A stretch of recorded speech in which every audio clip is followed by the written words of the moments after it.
ઓમ શ્રી ગણેશાય નમઃ. જય શ્રી કૃષ્ણ મિત્રો.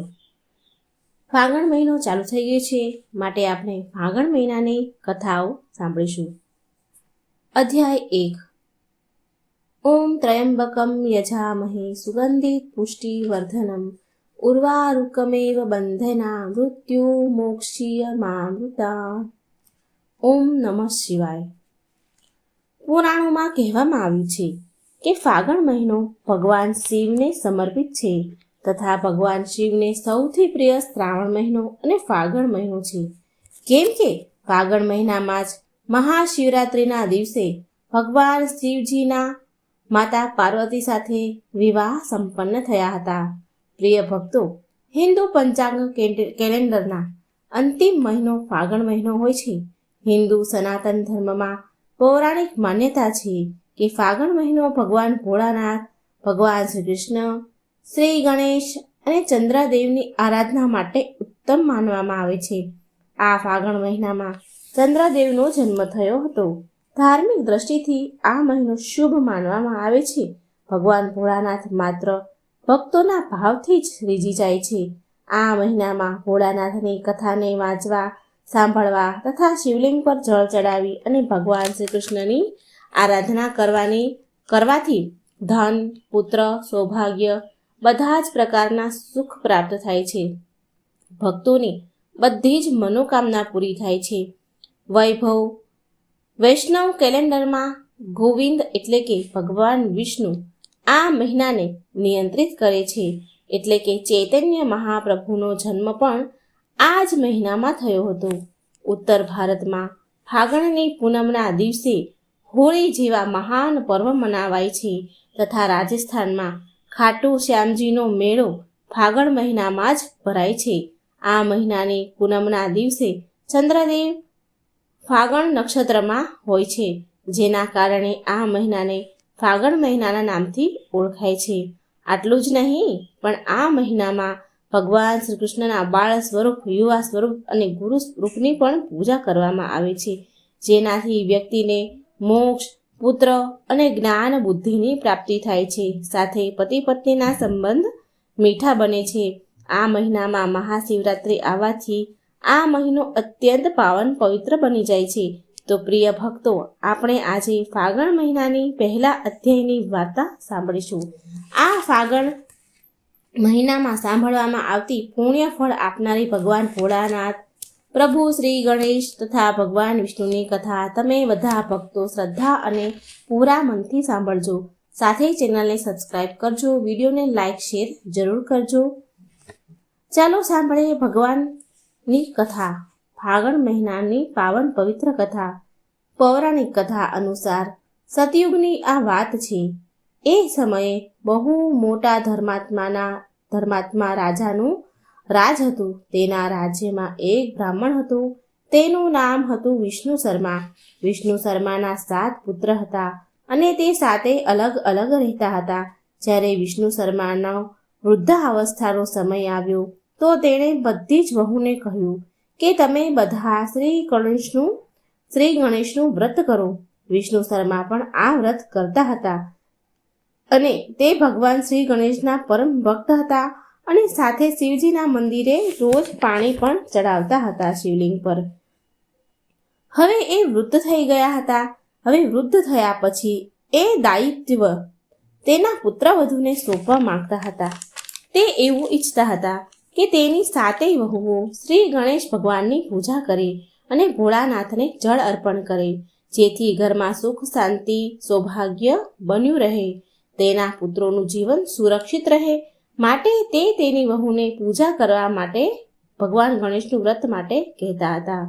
જ્યારે તેની વહુને આ વાત કરી, વ્રતનું કહ્યું, તો તેની વહુએ મોં મચકોડીને તેમની વાત ન માની અને અપમાન કરી દીધું. અંતે તેની સૌથી જે નાની વહુ હતી તેના સસરાની વાત તેણે માની લીધી અને પૂજનના સામાનની વ્યવસ્થા કરી અને સસરા સાથે શ્રી ગણેશ ભગવાનનું વ્રત કર્યું અને પોતે ભોજન ના કર્યું અને સસરાને જમાડ્યા. વિષ્ણુ શર્માની નાની વહુ બહુ જ ગુણવતી, રૂપવાન અને સંસ્કારી હતી. જ્યારે અડધી રાત થઈ તો વિષ્ણુ શર્માને ઝાડા ઉલટી થઈ ગયા. વિષ્ણુ શર્માની તબિયત બહુ વધારે ખરાબ થઈ ગઈ ત્યારે તેની વહુએ મળમૂત્રથી ભરેલા ગંદા કપડાને સાફ કરીને સસરાને શરીરને ધોયું, લૂછ્યું, પૂરી રાત એમની સેવા કરી. પૂરી રાત કંઈ ખાધા પીધા વગર જાગતી રહી. હવે આ બધું જોઈને ભગવાન શ્રી ગણેશ બહુ પ્રસન્ન થયા અને સાથે શિવજી અને માતા પાર્વતીના કહેવાથી ભગવાન શ્રી ગણેશ એ બંનેને પર તેની કૃપા કરી. સાસ સસરા અને વહુ પર તેની કૃપા વરસાવી. સસરાનું શરીર એકદમ સરસ સ્વસ્થ થઈ ગયું અને નાની વહુનું ઘર ધન ધાન્યથી પરિપૂર્ણ થયું. ત્યાર પછી બીજી અન્ય વહુને પણ આ ઘટનાથી પ્રેરણા મળી અને એમણે પણ ભગવાન શ્રી ગણેશનું વ્રત કર્યું. એટલે કે ફાગણ મહિનામાં જે પણ વ્યક્તિ સાચા મનથી ગણપતિજીનું વ્રત કરે છે, ભગવાન ભોળાનાથને જળ ચડાવે છે, તો તેની બધી જ મનોકામના પૂરી થાય છે. બોલો ભગવાન શ્રી ગણેશની જય. તો પ્રિય ભક્તો, હવે તમે સાંભળશો એ શિવ ભક્તની કથા જેણે શિવલિંગમાંથી પહાડ બનાવી દીધો અને મોક્ષને મેળવ્યો. ચંદ્ર શર્મા નામનો એક બ્રાહ્મણ હતો, જેને નગરના લોકો કોઈ કારણસર નગરથી તેને બહાર કાઢી મૂક્યો હતો અને ચંદ્ર શર્મા નગરની બહાર સરસ્વતી નદીના તટ પર કુટિયા બનાવીને રહેવા લાગ્યો. એ સરસ્વતીમાં સ્નાન કરી, નદીમાં સ્નાન કરી પવિત્ર થઈ અને એકાગ્ર ચિત્તે થઈ અને તે ભગવાન શિવનો મંત્ર જાપ કરતો અને 27 શિવલિંગને પૃથક પૃથક નામ બોલીને જાપ ઉચ્ચાર કરતો. પાકી માટીથી અમૂલ્ય 27 શિવલિંગ બનાવીને તેની સ્થાપના કરી અને ફૂલ, ફળ, ધૂપ અને ચંદન વગેરે ભક્તિપૂર્વક મંત્રોના જાપ કરતા કરતા શિવલિંગની સારી રીતે પૂજા પાઠ કરતો હતો. શિવલિંગની સારી સ્થિતિ હોય કે ખરાબ સ્થિતિ હોય, કોઈ પણ દશામાં તેને તેના સ્થાન પરથી હલાવતો નહીં અને તેની પૂજા કર્યા પછી તેને પાણીમાં પ્રવાહિત પણ કરતો નહીં. રોજ પૂજા કરવા માટે નવું શિવલિંગ બનાવે, બીજા દિવસે ફરી નવું શિવલિંગ બનાવે, કેમ કે તેને શિવલિંગથી બહુ જ પ્રેમ હતો. શિવલિંગ જેમ તેમ પડ્યું રહેતું અને બીજા દિવસે ફરી બીજું નવું શિવલિંગ બનાવે. માટીનું શિવલિંગ બનાવે પણ રોજ નવું નવું, એવું નહીં કે એક શિવલિંગ બનાવ્યું અને રોજ એની પૂજા કરવી, એવું નહીં. એક શિવલિંગ બનાવે આજે, ફરી કાલે બીજું, ફરી ત્રીજું, એવી રીતે શિવલિંગ બનાવ્યા જ કરે. આ પ્રકારે દીર્ઘકાળ પછી એક પાક્કો પર્વત ઊભો થઈ ગયો, એટલે કે એ શિવલિંગોથી એક પર્વત બની ગયો. એની ભક્તિની અધિકતાને જોઈને ભગવાન શિવ બહુ પ્રસન્ન થયા અને ધરતી પર આવી તેને દિવ્ય શિવલિંગમાં દર્શન આપ્યા અને આ પ્રકારે કહ્યું કે હે ચંદ્ર શર્મા, હું તારાથી બહુ પ્રસન્ન છું, હું બહુ સંતુષ્ટ છું. તારા સિવાય કોઈ બીજું પણ આ 27 શિવલિંગની પૂજા કરશે તો એ પણ કલ્યાણનો ભાગીદારી રહેશે. આટલું કહીને ભગવાન અંતર ધ્યાન થઈ ગયા. ચંદ્ર શર્મા પણ તેમની પ્રત્યક્ષ પ્રગટ થયેલા દિવ્ય લિંગ સ્વરૂપનું યથાવત પૂજન કર્યું અને તેની માટે ઉત્તમ મંદિરનું નિર્માણ પણ કરાવ્યું અને એ શિવલિંગ નગરેશ્વર નામથી વિખ્યાત થયું. આ પ્રકારે શિવલિંગની સ્થાપના કરીને તે બ્રાહ્મણ ચંદ્ર શર્મા ફૂલ, ફળ, ધૂપ વગેરે પૂજાની સામગ્રી ભેગી કરી ભગવાન શિવલિંગની પૂજા કરતો. પછી દીર્ઘકાળ સુધી ભગવાન શિવની પૂજા કરતા કરતા એ શિવલોકને પ્રાપ્ત થયો. ત્યાર પછી ચંદ્ર શર્માની પત્ની શાકાંભરી સરસ્વતી નદીના તટ પર મા દુર્ગાની સ્થાપના કરી મોટા વિધિ વિધાનથી ઉત્તમ ભક્તિથી દિવસ રાત તેની આરાધના કરી. મા દુર્ગાની આરાધના કરી ત્યારે તેના પર પ્રસન્ન થઈને મા દુર્ગાએ કહ્યું, બેટા શાકાંભરી, હું તારાથી બહુ જ પ્રસન્ન છું, તું કોઈ મનોવાંછિત ફળ માંગી લે. શાકાંભરી બોલી, હે મા દુર્ગા, ચમત્કારપુરમાં જે પ્રસિદ્ધ 64 માતા છે એ બધી જ માતા પ્રસન્ન થાય, સંતુષ્ટ થાય. મા દુર્ગા બોલ્યા કે હે શાકાંભરી, જે અશ્વિન શુક્લ મહાનવમીના દિવસે મારી પાસે આવીને ભક્તિપૂર્વક મારી પૂજા કરશે તેને પૂરા ફળની પ્રાપ્તિ થશે. વિશેષ કરીને નગર બ્રાહ્મણીની કરેલી પૂજાથી સફળ થશે. આ બધું મેં સત્ય કહ્યું છે. આમ કહી દેવી દુર્ગા આશીર્વાદ દઈને અદૃશ્ય થઈ ગયા. શાકાંભરીથી સ્થાપિત થયેલા દેવી દુર્ગામાં શાકાંભરીના નામથી જ પ્રસિદ્ધ થયા.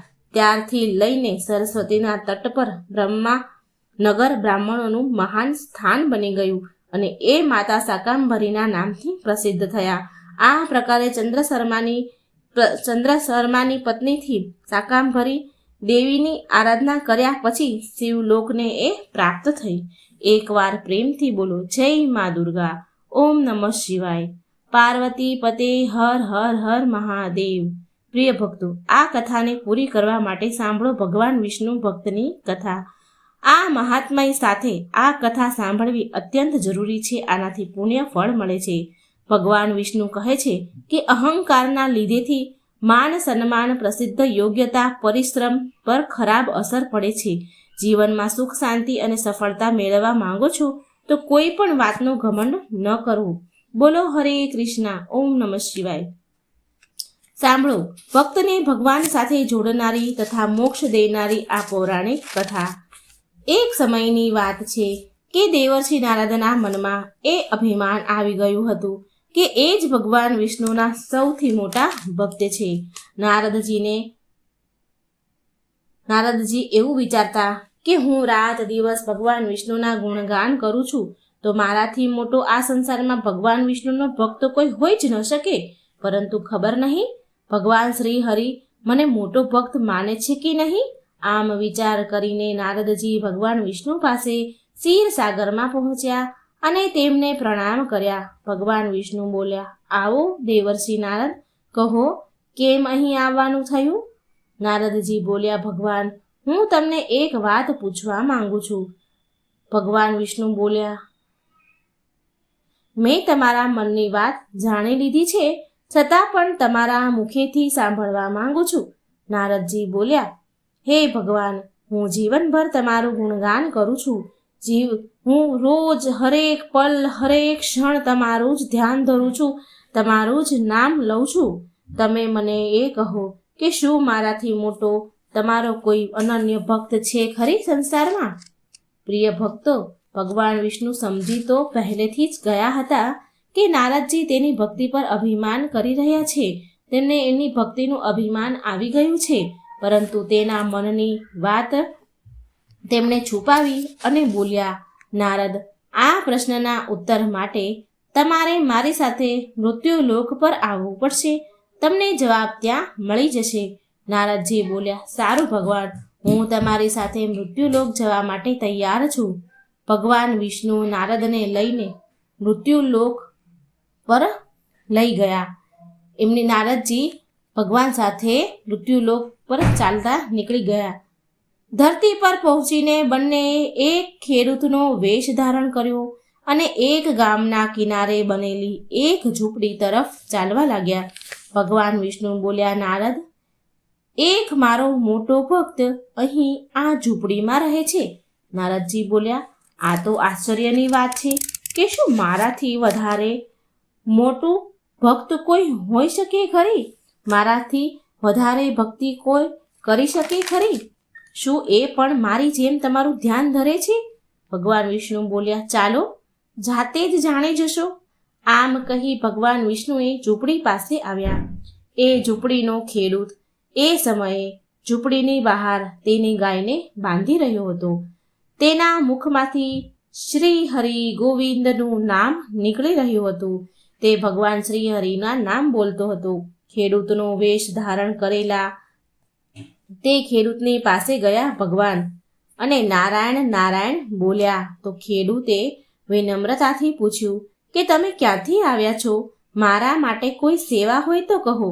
ખેડૂત વેશધારી ભગવાન બોલ્યા, અમે નગર જઈ રહ્યા છીએ, પણ હવે બહુ અંધારું થવા લાગ્યું છે, તો વનમાં જંગલી પશુઓના ડર છે, માટે રાત્રે તમારી ઝૂંપડીમાં રોકાવા માટે અમને આશ્રય જોઈએ છીએ. શું તમે તમારી ઝૂંપડીમાં અમને રાત રહેવા દેશો? એટલે તે ખેડૂત બહુ પ્રસન્નતાપૂર્વક બોલ્યો કે મારી ઝૂંપડીમાં તમારું સ્વાગત છે. હે મહાત્માઓ, જે મારા ઘરમાં રૂખું સૂખું છે એ તમારા માટે હાજર છે. ભગવાને મને તમારી સેવાનો અવસર આપ્યો છે, બહુ કૃપા છે શ્રી હરિની. બહાર ફળિયામાં એક ખાટલામાં બંનેને બેસાડીને ખેડૂત અંદર ગયો અને તેની પત્નીને કહ્યું કે દેવી, 2 મહેમાન આવ્યા છે આપણા ઘરે. ખેડૂતની પત્નીએ એ સમયે તેના બાળકોને જમવાનું પીરસી રહી હતી. ધીરેથી તેના પતિને લોટનું જે નાનો ડબ્બો હોય એ બતાવ્યો અને બોલી કે ઘરમાં આટલો જ લોટ છે અને આ બાળકો હજી વધારે ખાવાનું માંગી રહ્યા છે. ખેડૂત બોલ્યો, કોઈ વાંધો નહીં, આપણા અતિથિને પેટ ભરીને આપણે જમાડીશું. તું બાળકને આજે પાણી કે કાંજી કરીને પીવડાવી દેજે. ભગવાન વિષ્ણુ અને નારદજીને તે બંનેની બધી જ વાત સંભળાઈ રહી હતી. છતાં પણ પરીક્ષા માટે ભગવાન વિષ્ણુ અને નારદજી ભોજનની તૈયાર કરેલી થાળી પર બેસી ગયા અને બંને ભર પેટ ભોજન કરી રહ્યા હતા. તો નારદજી વિચાર કરવા લાગ્યા કે આ તો સીધો સાદો ગ્રહસ્થ ભગવાનનો સૌથી મોટો ભક્ત કેવી રીતે હોઈ શકે. આ બાજુ શ્રી હરિએ ખેડૂતને અને એને વધારે ખાવાનું માંગ્યું. વધારે ખાવાનું આપવા માટે કહે છે અને બોલ્યા, મારું પેટ તો હજી ભરાયું નથી ભાઈ, શું વધારે કંઈ ખાવાનું મળશે મને? ખેડૂત રસોડામાં પાછો ગયો અને તેની પત્નીને પૂછે છે કે થોડું હજી કંઈ ભોજન વધ્યું હોય તો લાવ, અતિથિ ભોજન માંગે છે. એટલે તેની પત્ની બોલી કે બીજું બધું ભોજન તો મેં બધું આપી દીધું, પીરસી દીધું. હવે તો માત્ર બાળકો માટે જે કાજી બનાવી હતી એ છે. મિત્રો, કાજી એટલે ઉકળતા પાણીમાં થોડો લોટ નાખી મરચું, મીઠું, હળદર નાખી ઉકાળવામાં આવતું એક ઘાટું લિક્વિડ જેવું, પાણી જેવું. એ કાજી એણે બનાવી હતી. હવે આ કાજી પણ નારદજી અને ભગવાન વિષ્ણુ બંને પી ગયા અને એના પરિવારને તો તે દિવસે ભૂખ્યું જ રહેવું પડ્યું. ભૂખ્યા છોકરા માના ખોળામાં આળોટે, માના છેડો ઝાડીને આળોટતા હતા અને કહે છે કે માં, ઊંઘ નથી આવી રહી, મને બહુ ભૂખ લાગી છે. પિતાજીએ તો અતિથિને બધું જ ખવડાવી દીધું, છેલ્લે કાજી હતી એ પણ અતિથિને આપી દીધી. ખેડૂત તેના બાળકોના માથા પર હાથ ફેરવીને કહ્યું કે અતિથિને ભોજન કરાવવું એટલે સ્વયં ભગવાન વિષ્ણુને જમાડવા બરાબર છે. બેટા, બહાર ફળિયામાં બંને અતિથિ અલગ અલગ પથારીમાં સૂતા હતા. ભગવાન વિષ્ણુ બોલ્યા, તમે સાંભળ્યું નારદ? ખેડૂત અને તેના પરિવારને જમવાનું ન મળ્યું, ભોજન ન મળ્યું, છતાં પણ એ મારા ગુણગાન કરી રહ્યા છે. નારદજી બોલ્યા, આ તો કંઈ ન કહેવાય ભગવાન, મેં તો કેટલાય દિવસો સુધી ભૂખ્યા રહીને તમારું સ્મરણ કર્યું છે. બીજા દિવસે સવારે તેણે જોયું કે ખેડૂત ભગવાનની મૂર્તિ સામે બોલી રહ્યો હતો કે હે ગોવિંદ, હે શ્રી હરિ, તમે સદાય મારા મનમાં વસ્યા છો, બસ મને બીજું કંઈ જ નથી જોતું. પછી બંને અતિથિને કહે છે એ ખેડૂત કે શ્રી હરિની બહુ મોટી કૃપા છે, એ જ જગતના રખેવાળા છે. પ્રભુની દયાથી તમને રાત્રે કોઈ તકલીફ તો નથી પડી ને? જ્યાં સુધી તમારું મન કરે ત્યાં સુધી તમે અહીં રહી શકો છો. હું ખેતરમાં જઈ રહ્યો છું. ખેડૂત બનેલા શ્રી વિષ્ણુ ભગવાન બોલ્યા, અમે પણ તમારી સાથે આવીશું જો તમને કોઈ તકલીફ ન હોય. તો નારદજી અને ભગવાન વિષ્ણુ તેના ખેતરમાં ચાલ્યા અને તે ખેડૂત બોલ્યા, આ છે મારું ખેતર, હવે હું મારું કામ કરીશ. નારદજી બોલ્યા, ભાઈ, તમે તો સત્પુરુષ છો, ભગવાનના મોટા ભક્ત છો, હરેક ઘડી ક્ષણ એનું નામ લીધા કરો છો. તે ખેડૂત બોલ્યો, અરે નાના ભાઈ, ક્યાં ભગવાનનું નામ જ લેવાય છે મારાથી? કામમાંથી જ્યારે થોડો એવો સમય મળે ત્યારે જ એમનું નામ લઉં છું. નારદજીએ પૂછ્યું, તો ક્યારે મળે છે તમને એવો થોડો સમય? ખેડૂત બોલ્યો, સવારે ઉઠું છું ત્યારે અને રાત્રે સૂવું છું ત્યારે અને દિવસમાં જ્યારે પણ વચ્ચે કામથી થોડો સમય મળે ત્યારે. નારદજી બોલ્યા, અરે, હું સમજી ગયો. હવે બંને ખેડૂતથી વિદાય લે છે જવા માટે. ભગવાન અને નારદજી ત્યાંથી જાય છે. બંને ત્યાંથી ચાલ્યા ગયા તો નારદ હસતા હસતા બોલ્યા, સાંભળ્યું ભગવાન તમે? તે સવાર સાંજ 2 જ વાર તમારું નામ સ્મરણ કરે છે અને જ્યારે હું હરેક ક્ષણ હરેક પળ હરેક સમય તમારું ધ્યાન ધરું છું તો પણ તમે તેને મહાન ભક્ત કહો છો? નારદજીની વાત સાંભળીને ભગવાન વિષ્ણુ ચૂપ રહ્યા, પણ મનમાં ને મનમાં કહે છે કે એનું કારણ પણ તમે હમણાં જ જાણી જશો. ભગવાન વિષ્ણુએ એક કળશને તેલથી છલોછલ ભરીને નારદજીને આપ્યો અને બોલ્યા કે આ કળશને તમારા માથા પર રાખીને હાથ લગાડ્યા વગર સામેવાળો જે પહાડ દેખાય છે ત્યાં સુધી લઈ જાઓ અને પાછો લઈ આવો. ધ્યાન રહે નારદજી કે આ કળશમાં જે તેલ છે તેનું એક પણ ટીપું જમીન પર પડે નહીં. નારદજી બોલ્યા, એમાં શું ભગવાન? આમ કહીને એ કળશ માથા ઉપર રાખ્યો અને પહાડ તરફ ચાલવા લાગ્યા. નારદજી પહાડ સુધી ગયા અને પાછા પણ આવ્યા. ભગવાન વિષ્ણુ બોલ્યા, આવી ગયા નારદજી? ઠીક છે, હવે તમે મને એ કહો કે એટલે દૂર સુધી જતા સમયે તમે કેટલી વાર મારું નામ લીધું, કેટલી વાર મારું સ્મરણ કર્યું? નારદજી બોલ્યા, એક પણ વાર નહીં નામ લીધું મેં, એક પણ વાર તમારું સ્મરણ નથી કર્યું મેં. કેવી રીતે હું સ્મરણ કરું? મારું બધું જ ધ્યાન તેલ અને કળશ તરફ લાગેલું હતું. તો ભગવાન બોલ્યા કે તો પછી દેવર્ષિ નારદ, તમે જ વિચારો કે તે ખેડૂત આખો દિવસ કઠણ પરિશ્રમ કરે છે, બહુ મહેનત કરે છે, કામ કરે છે, તો પણ 2-4 વાર મારું સ્મરણ જરૂર કરે છે અને તમે તો એક પણ વાર મારું નામ ન લઈ શક્યા. પ્રિય ભક્તો, ભગવાન વિષ્ણુની વાત સાંભળીને નારદજીની આંખો ખુલી ગઈ. તે શ્રી હરિ વિષ્ણુ ભગવાનના ચરણમાં પડી ગયા અને બોલવા લાગ્યા, હે પ્રભુ, હે દયાનિધિ, હું માની ગયો પ્રભુ કે જે સંસારની ઝંઝટમાં કામ ધંધામાં રહીને પણ તમારું સ્મરણ કરે છે એ જ બધા સૌથી મોટા ભક્ત છે તમારા. હું માનું છું કે કર્મ કરવાવાળા વ્યક્તિ જ ભગવાનને જ્યારે યાદ કરે છે તો સમજો કે એ ભગવાનના અનન્ય ભક્ત છે. આમ કહીને દેવર્ષિ નારદ ત્યાંથી નારાયણ નારાયણ કહેતા કહેતા તેમના બ્રહ્મલોકમાં ચાલ્યા ગયા. તો એકવાર પ્રેમથી બોલો, જય શ્રી વિષ્ણુ ભગવાનની જય. જય હો મા લક્ષ્મી. હે ભગવાન વિષ્ણુ, તમે તમારા બધા જ ભક્તો ઉપર કૃપા દ્રષ્ટિ બનાવી રાખજો, તેમને ધન સૌભાગ્ય સુખની પ્રાપ્તિ કરાવજો. હરે કૃષ્ણ. મિત્રો, જો મારી આ વાર્તા સારી લાગે તો ચેનલને લાઈક કરજો, શેર કરજો અને ચેનલને સબસ્ક્રાઈબ પણ જરૂર કરજો. કમેન્ટ બોક્સમાં ભગવાનનું નામ લખવાનું ભૂલતા નહીં. જય શ્રી કૃષ્ણ. રાધે રાધે. Thank you.